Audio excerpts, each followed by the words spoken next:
11 March 2021, neo hospital, Noida, Uttar Pradesh. Emergency room. इस hospital के best doctors एक अनबिलीवेबल केस की वजह से यहाँ खड़े हुए हैं। प्रॉब्लम है एक addictive and harmful substance, steroid. Doctors की नजर बार बार इस ब्लड प्रेशर मशीन की तरफ जा रही है। एक्सट्रीमली लो ब्लड प्रेशर की वजह से नर्स ने ब्लड सैंपल लेना शुरू किया। शॉकिंगली हाथ में अलग अलग जगह ट्राई करने के बाद भी नर्स को किसी भी वेन से ब्लड नहीं मिला। इसके बाद कुछ ऐसा हुआ कि डॉक्टर्स भी कांप गए। आदेश ने नर्स के हाथ से सिरिंज ली और एक वेन में घुसा दी। इनफैक्ट ये बंदा इतना एग्रेशन में था कि उसने डॉक्टर्स और नर्सेस तक को पीटना शुरू कर दिया। हालात इतनी बिगड़ गई कि डॉक्टर्स को उसे कंट्रोल करने के लिए कुछ इस तरह से बेड पर भागना पड़ा। शाम होते होते सारी रिपोर्ट्स भी आ चुकी थी। इन रिपोर्ट्स को देखकर डॉक्टर को रियलाइज हो चुका था कि आगे क्या होने वाला है। यही बात बताने के लिए डॉक्टर ने आदेश के भाइयों को अपने चैम्बर में बुलाया, लेकिन जो बात डॉक्टर ने कही वो सुनकर आदेश के भाइयों के पैरों के नीचे से जमीन ही खिसक गई। ये बंदा अगले 24 घंटे में अगर वेंटिलेटर पर नहीं गया तो इसको बचाया जा सकता है। लेकिन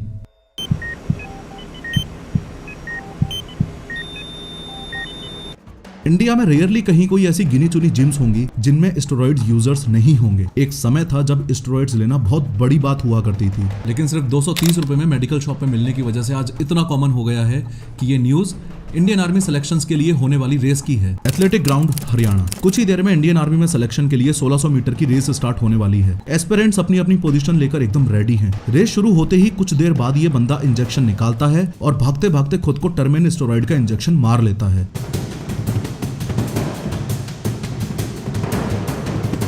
इंजेक्शन लगते ही एनर्जी उसकी बॉडी में सुनामी की तरह बढ़ने लग गई। शॉकिंगली एनर्जी के साथ ही एक चीज जो और बढ़ने लगी वो थी अग्रेशन। ये बंदा रेस टाइम से पहले ही फिनिश कर लेता है, लेकिन अभी सिर्फ रेस खत्म हुई है, बात नहीं। इस बंदे ने फिनिश लाइन पर पहुंचते ही वहां खड़े आर्मी ऑफिसर्स को मारना शुरू कर दिया। इस बच्चे को कंट्रोल करने के लिए 4 आर्मी ऑफिसर्स ने उसे पकड़ा और बाद में उसे हॉस्पिटल ले गए। इस वीडियो में बायोलॉजिकल प्रूफ्स के साथ हम फंडामेंटली इस बात को समझेंगे कि एक नॉर्मल जिम गोइंग पर्सन को कभी भी स्टेरॉइड्स क्यों नहीं लेने चाहिए। वरना ऐसे तो हजारों लोग हैं जो स्टेरॉइड्स ले रहे हैं, जिंदा भी हैं, बाहर से दिखने में हेल्दी भी हैं, लेकिन आपको एग्जैक्ट रीजन भी तो पता होना चाहिए ना कि डॉक्टर्स स्टेरॉइड्स लेने से मना क्यों कर रहे हैं। लेकिन हर बार की तरह शुरू से शुरू करते हैं। इंडिया में एक 16 साल का लड़का जब पहली बार जिम जाता है तो खुराक के पर्सपेक्टिव से उसके पास 3 ऑप्शंस होते हैं। सबसे पहला तो ये कि वो जिम जाने के साथ साथ नॉर्मल घर का खाना ही कंटिन्यू करे, जैसे रोटी, सब्जी, दाल, चावल और सैलेड एक्सेट्रा। दूसरा ऑप्शन ये है कि वो घर के खाने के साथ साथ मसल रिकवरी के लिए कुछ एक्स्ट्रा सप्लीमेंट्स भी ले, जैसे वे प्रोटीन, BCAA और क्रिएटिन। तीसरा और डेंजरस ऑप्शन उस लड़के के पास ये है वेट। तीसरे ऑप्शन के बारे में बात करने से पहले दूसरे ऑप्शन के बारे में एक बात आपको क्लियरली ये भी पता होनी चाहिए कि जनरली मार्केट में एक टर्म यूज होता है पाउडर वाली बॉडी या डब्बे वाली बॉडी। असल में होता यह है कि कंपैरेटिवली फिट इंसान जब कहीं से गुजरता है तो चाय और सुट्टा हाथ में लेके 4 तोंद वाले चंपू बहुत आसानी से कमेंट कर देते हैं कि अबे इसने तो पाउडर खा खा के बॉडी बनाई है। अबे गधों, तुम्हें फंडामेंटली ये भी नहीं पता कि तुम पाउडर वाली बॉडी बोल किसे रहे हो। 16 साल के लड़के के सामने दूसरे ऑप्शन वाले टेबल पर ये जो वे प्रोटीन रखा है, डब्बे वाली बॉडी बोलते वक्त जनरली लोग इस डब्बे की बात करते हैं, जबकि उन्हें थोड़ा भी अंदाजा नहीं होता कि इसके अंदर जो वे प्रोटीन है वो दूध से ही बनता है, नेचुरल है, मसल बिल्डिंग में हेल्प करता है और most importantly healthy human being के लिए सेफ टू ईट है। खैर, इस लड़के के सामने तीसरा और सबसे खतरनाक ऑप्शन जो उसे कभी नहीं चूज करना चाहिए वो है ये स्टेरॉइड्स वाला। अब स्टेरॉइड्स शब्द को भी लोगों ने बहुत ज्यादा जनरलाइज कर दिया है। आपको क्लियरली बता दूं कि इस टेबल पर रखी हुई हर चीज स्टेरॉइड्स नहीं है। स्टेरॉइड्स अलग होते हैं और PEDs यानी परफॉर्मेंस एनहेंसिंग ड्रग्स अलग होते हैं। मार्केट में हद से ज्यादा यूज होने वाले ये टर्मिन और एम्प के इंजेक्शंस स्टेरॉइड्स नहीं है, ये परफॉर्मेंस एनहेंसिंग ड्रग्स हैं। ये वर्कआउट करते टाइम आपके परफॉर्मेंस को एनहेंस करते हैं। एक एक करके इन दोनों की ही बात करेंगे क्योंकि ये दोनों ही यंग इंडियंस की जान ले रहे हैं, लेकिन शुरुआत सबसे पहले स्टेरॉइड से करते हैं। स्टेरॉइड्स और प्री वर्कआउट से हमारी बॉडी को एक अच्छा खासा बूस्ट मिलता है क्योंकि इन चीजों में DHEA और टेस्टोस्टेरोन बूस्टर्स होते हैं, लेकिन टेस्टोस्टेरोन का इंबैलेंस हमारी बॉडी में DHT इंक्रीज करके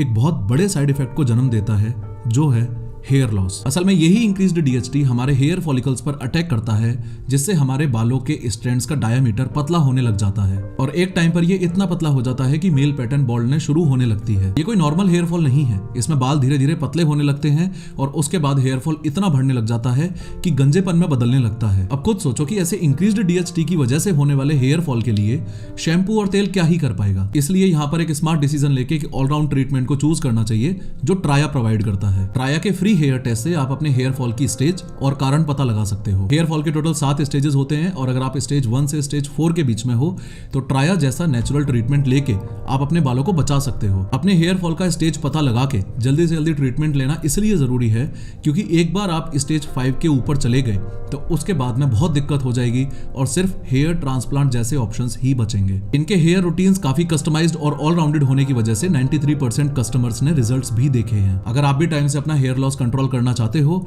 तो ट्राया ऐप डाउनलोड करके फ्री हेयर टेस्ट लो, अपना 1 मंथ किट खरीदो और रूटीन फॉलो करके 5-6 महीने में रिजल्ट्स देखो। मेरा कोड POH20 यूज करने पर आपको 20% डिस्काउंट भी मिल जाएगा। लिंक मैंने डिस्क्रिप्शन में दे दी है। असलियत तो यह है कि स्टेरॉइड्स को लेकर लोगों के दिमाग में एक अलग ही लेवल का कंफ्यूजन है। स्टेरॉइड शब्द की अपने आप में एक ऐसी इमेज बन गई है जैसे वो कोई जहर हो।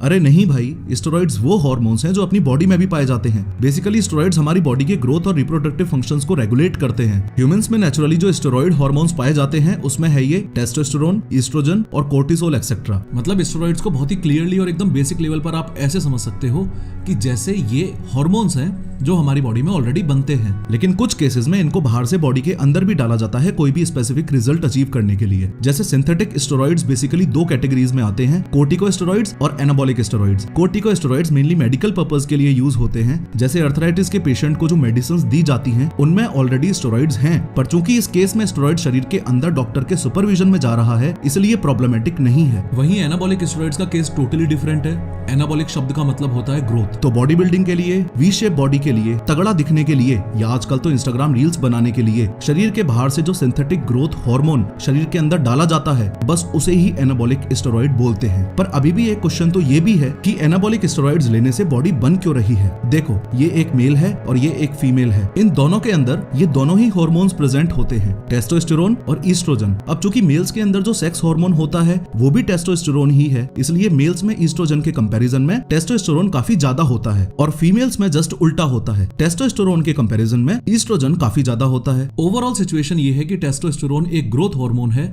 ये जिसके अंदर जितना ज्यादा होगा उसकी मेल कैरेक्टरिस्टिक ग्रोथ भी उतनी ही ज्यादा होगी। अब जो लोग बॉडी बनाने के लिए एनाबॉलिक स्टेरॉइड्स लेते हैं वो बेसिकली और कुछ नहीं कर रहे, बस बाहर से और ज्यादा टेस्टोस्टेरोन अपनी बॉडी में डाल रहे हैं। अब लोग ऐसा कर तो रहे हैं, लेकिन एनाबॉलिक स्टेरॉइड्स लेने के एक्सट्रीम साइड इफेक्ट का एक रियल इंसिडेंट बताता हूँ। 10 जनवरी 2022 Safdarjung hospital Delhi ICU ward. 19 साल के इस लड़के की रिपोर्ट्स फाइनली डॉक्टर्स को मिल गई हैं, लेकिन इस सीनियर डॉक्टर को समझ ही नहीं आ रहा कि ये शॉकिंग न्यूज उस लड़के के पेरेंट्स को कैसे सुनाई जाए। फाइनली डॉक्टर ने हिम्मत करके बोल ही दिया, ज्यादा स्टेरॉइड्स लेने की वजह से आपके बेटे को ब्लड कैंसर हो गया है। फिर 2 दिन बाद मेरी रिपोर्ट आई, बड़े बड़े डॉक्टरों ने देखा तो सबने पढ़ के एक ही रिजल्ट निकाला कि मुझे स्टेरॉइड की वजह से ब्लड कैंसर हुआ। अभिषेक ने 17 साल की एज में ही बॉडी बिल्डिंग कॉम्पिटिशन्स में पार्टिसिपेट करना शुरू कर दिया था। इसी कंपटीशन में अभिषेक एक बंदे की बॉडी से बहुत ज्यादा इंस्पायर हुआ। इवन उस बंदे जैसी बॉडी बनाने के लिए उसने जिम भी ज्वाइन कर लिया।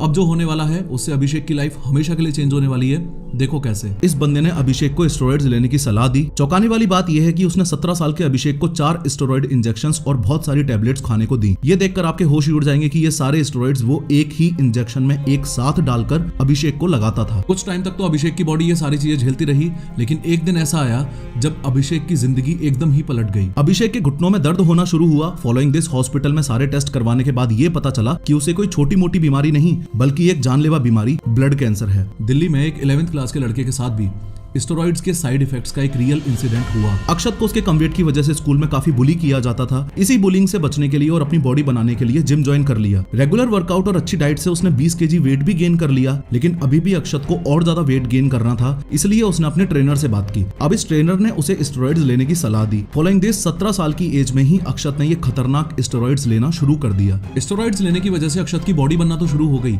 लेकिन एक चीज जो और शुरू हुई वो थे साइड इफेक्ट्स। सबसे पहले तो अक्षत की बैक पर इस तरह से एक्ने होना स्टार्ट हुआ जो उसके हाथ, नेक और फेस पर भी बढ़ने लगे। इसके अलावा उसके चेस्ट पर कुछ इस तरह का फैट डिपॉजिट होना भी शुरू हो गया। जब उसने ट्रेनर को इन सारे साइड इफेक्ट्स की कंप्लेन की तो ट्रेनर ने ये बोल के बात टाल दी कि जवानी में तो एक्ने होते ही रहते हैं और अपने आप ठीक हो जाएंगे। साइड इफेक्ट से तंग आके जैसे ही उसने इन स्टेरॉइड्स को लेना बंद किया तो उसे डिप्रेशन जैसे सिम्टम्स शो होने लगे। हालात इतनी खराब हो गई कि वो 11th क्लास में फेल तक भी हो गया। जब बात एनाबॉलिक स्टेरॉइड्स की हो रही है तो आपको ये भी क्लियरली दिख रहा है कि इसमें ट्रेनर्स का इन्वॉल्वमेंट कितना ज्यादा है। इनफैक्ट ग्राउंड रियलिटी भी यही है कि खुद के 10-20% कमीशन के लिए ट्रेनर्स अपने कनेक्शंस का यूज करके जिम में आने वाले नए लड़कों को स्टेरॉइड्स दिलवा रहे हैं। क्योंकि अगर 16 साल का लड़का किसी भी मेडिकल शॉप पर जाके डायनाबॉल का पत्ता मांगेगा तो केमिस्ट पूछ लेगा कि भाई क्यों चाहिए, लेकिन वहीं अगर जिम ट्रेनर अपना जैक लगवा के उसी केमिस्ट शॉप से वही डायनाबॉल का पत्ता खरीद के उस 16 साल के लड़के को 200-500 रुपए बढ़ा के इजीली बेच सकता है। इस वीडियो की रिसर्च के दौरान मेरे सामने एक ये बात भी आई कि एनाबॉलिक स्टेरॉइड्स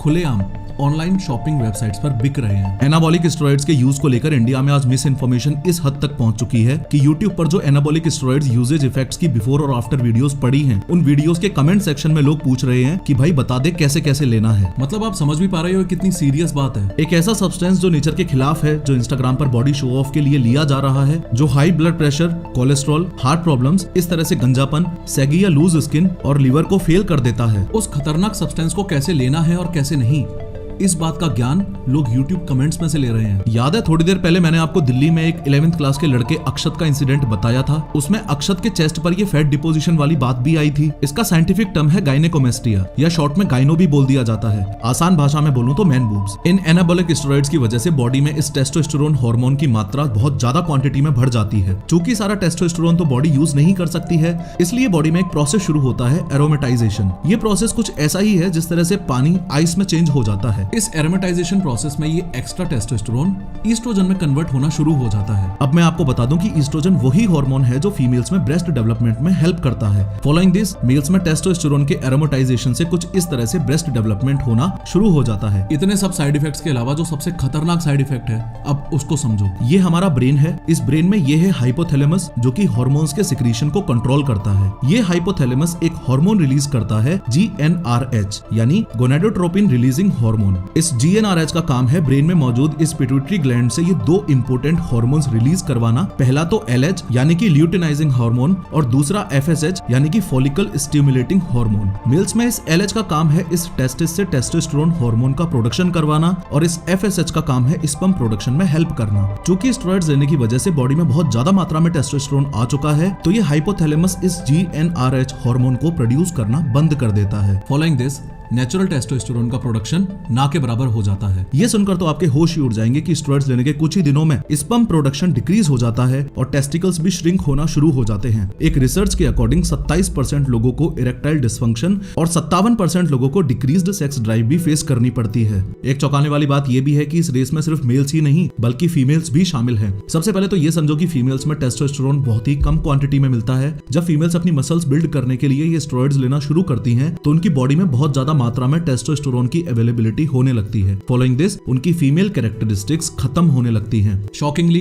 उनकी आवाज चेंज होते होते आदमियों की तरह हो जाती है और बॉडी पर एक्सेस में बाल आने लग जाते हैं। आप बिलीव नहीं करोगे पर आदमियों की तरह बियर्ड्स आने लगती हैं और इस ज्यादा टेस्टोस्टेरोन की वजह से क्लिटोरल एनलार्जमेंट तक हो जाता है। मोरोवर इस वीडियो की स्टार्टिंग में जो दो रियल इंसिडेंट्स मैंने आपको बताए थे, उन दोनों ही इंसिडेंट्स में आपने एक बात जरूर नोटिस की होगी, एकदम एक्सट्रीम लेवल की एग्रेसिवनेस। ये देखो कैसे ये जिम में नॉर्मल कन्वर्सेशन करते करते अचानक एक जानवर बन गया और सामने वाले बंदे को जान से मारने पर उतारू हो गया। असल में मेडिकल लैंग्वेज में इस चीज को रॉइड रेज बोला जाता है। एनाबॉलिक स्टेरॉइड्स अब्यूज का ये एक बहुत बड़ा साइड इफेक्ट है। इस केस में गुस्से का, एग्रेशन का और मारपीट का अचानक से एक बड़ा स्पाइक आता है और फिर वो इंसान थोड़ी देर बाद नॉर्मली बिहेव करने लगता है। अब स्टेरॉइड्स के केस में एग्रेसिवनेस का जो फेज आपने देखा, उससे भी कई गुना ज्यादा खतरनाक फेज एम्प और टर्मिन के केस में होता है। इनफैक्ट आपको ये भी पता होना चाहिए कि स्टेरॉइड्स कोई सस्ती दवाइयां नहीं है, काफी महंगी दवाइयां हैं और स्टेरॉइड्स की एक साइकिल में काफी खर्चा हो जाता है। इसलिए काफी लोग अपनी वर्कआउट की परफॉर्मेंस को एनहेंस करने के लिए सब्स्टिट्यूट के रूप में टर्मिन के इंजेक्शंस लगा लेते हैं। टर्मिन की एक 10 ml की वाइल इतनी सस्ती है कि सिर्फ 230 रुपए की आ जाती है। लेकिन सस्ती तो चूहे मारने की दवाई भी आ जाती है। कोई चीज सस्ती है इसका मतलब ये थोड़ी हुआ कि उसको कंज्यूम कर लो, स्पेशली उस केस में जब वो किसी और पर्पस से बनाई गई हो। सच बात तो यह है कि इस टर्मिन का यूज स्पाइनल सर्जरी के टाइम किया जाता है। स्पाइनल सर्जरी के दौरान जब एनेस्थीसिया देने की वजह से बंदा शॉक में चला जाता है और उसका ब्लड प्रेशर एकदम से गिरने लगता है, तो ये टर्मिन का इंजेक्शन लगाकर उस पेशेंट को रिवाइव किया जाता है।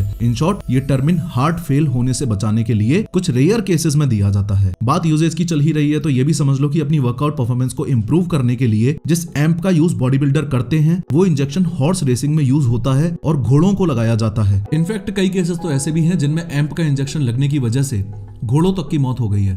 अब सोचो इंसान तो क्या ही बचेगा। आगे बढ़ने से पहले सिर्फ 30 सेकंड में ये बात आपको क्लियरली विजुअलाइज्ड होनी चाहिए कि स्टार्टिंग में 16 साल के लड़के के पास ये तीनों ऑप्शंस थे। जिम जाने के साथ साथ न्यूट्रिशन के रूप में बेसिक घर का खाना, दूसरा ऑप्शन ये था कि घर का खाना प्लस कुछ एक्स्ट्रा सप्लीमेंट्स, और तीसरा और लास्ट ऑप्शन था जल्दी से बॉडी बनाने के लिए स्टेरॉइड्स का भी यूजेज। अब स्टेरॉइड्स के यूजेज वाली कैटेगरी में हमने क्लियरली समझा कि सब कुछ स्टेरॉइड्स नहीं होता, स्टेरॉइड्स अलग होते हैं और परफॉर्मेंस एनहेंसिंग ड्रग्स अलग होते हैं। उसमें भी हमने ये समझा कि स्टेरॉइड्स दो प्रकार के होते हैं, कोर्टिकोस्टेरॉइड्स और एनाबॉलिक स्टेरॉइड्स। कोर्टिकोस्टेरॉइड्स तो वो हो गए जो डॉक्टर्स खुद पेशेंट्स को लेने के लिए बोलते हैं और मेडिकल यूज में आते हैं। एनाबॉलिक स्टेरॉइड्स तो वो हो गए जो बॉडी बिल्डर्स अपने टेस्टोस्टेरोन हार्मोन को इंक्रीज करने के लिए लेते हैं। थोड़ा सा अगर पीछे चला जाऊं तो ये जो दूसरी कैटेगरी है पीईडीज की, एम्प और टर्मिन इसमें आते हैं। ये पूरा विजुअलाइजेशन आपको अच्छे से क्लियर होना बहुत ज्यादा जरूरी था। एम्प और टर्मिन को आप ऐसे समझो कि ये प्री वर्कआउट की तरह ही यूज किए जाते हैं। असल में होता ये है कि जब आप एक्सरसाइज करते हो तो मसल्स में ऑक्सीजन की कमी हो जाती है। इस ऑक्सीजन की कमी की वजह से मसल्स में एक एसिड बनने लगता है जिसे बोला जाता है लैक्टिक एसिड। इनफैक्ट इसी लैक्टिक एसिड की वजह से मसल में दर्द और थकान होने लगती है। अब जैसे ही कोई बंदा एम्प का इंजेक्शन लेता है तो ये एम्प बॉडी में जाकर इन ब्लड वेसल्स को कुछ इस तरह से चौड़ी कर देता है जिससे मसल्स में ब्लड फ्लो इंक्रीज होने लग जाता है और साथ ही ऑक्सीजन और दूसरे न्यूट्रिएंट्स भी एक्स्ट्रा अमाउंट्स में मसल्स को मिलने लगते हैं। इनफैक्ट जब ये एम्प घोड़े को लगाया जाता है तो उसके मसल्स में भी ब्लड फ्लो कुछ इस तरह से इंक्रीज हो जाता है। फॉलोइंग दिस वो घोड़ा और ज्यादा स्पीड से भाग पाता है और उसके जीतने के चांसेस भी बढ़ जाते हैं। रिपोर्टेडली घोड़ों को उनके हर 100 kg वेट पर 2.5 ml एम्प ही दिया जाता है, लेकिन अपने इंडिया में जिम्स में ये हालत हो रखी है कि अननोइंगली बहुत हाई इंटेंसिटी वर्कआउट करने के चक्कर में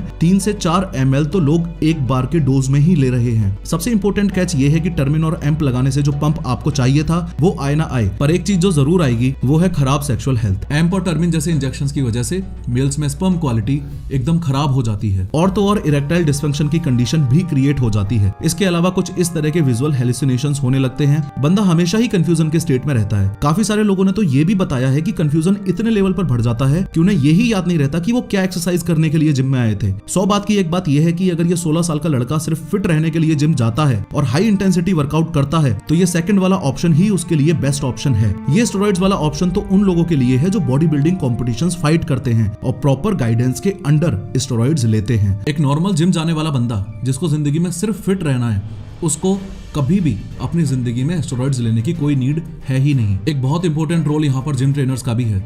जिम ट्रेनर्स को खुद ही अपनी एथिकल रिस्पॉन्सिबिलिटी समझ के इस बात का एहसास करना पड़ेगा कि अगर वहां पर उस 16 साल के लड़के की जगह उनका सगा भाई होता तो सिर्फ 10-20% कमीशन मारने के लिए क्या वो उसे भी स्टेरॉइड्स के नर्क में धकेल देते। एंड मोस्ट इंपोर्टेंटली जो लोग स्टेरॉइड्स लेते हैं वो सब यंग इंडियंस को ये बात खुल के बताएं कि वो साइकिल्स पे हैं, नेचुरल नहीं है। इट्स टाइम अपने आप को नेटी नेटी बोलकर यंगस्टर्स को गुमराह करना बंद करो। जितना फोकस बॉडी दिखाने पे लगा देते हो उतना ही फोकस अवेयरनेस पर भी करो और यंगस्टर्स को बताओ कि स्टेरॉइड्स के बहुत सीवियर साइड इफेक्ट्स भी हैं। नेशनल लाइब्रेरी ऑफ मेडिसिन ने जून 2018 में एक रिसर्च की थी जिसमें क्लियरली बताया था कि स्टेरॉइड्स लेने वाले हर 100 में से 27 लोगों को इरेक्टाइल डिस्फंक्शन या कोई सीवियर सेक्सुअल डिजीज है। और ये रिसर्च एक बहुत बड़ा सवाल खड़ा करती है कि वी शेप बॉडी वाले जिन बंदों को तुम लोग हीरो बनाकर एक पावरफुल मर्द होने की निशानी समझ रहे हो वो असल में मर्द है भी या नहीं, या फिर इंस्टाग्राम पर सिर्फ दिखावा हो रहा है।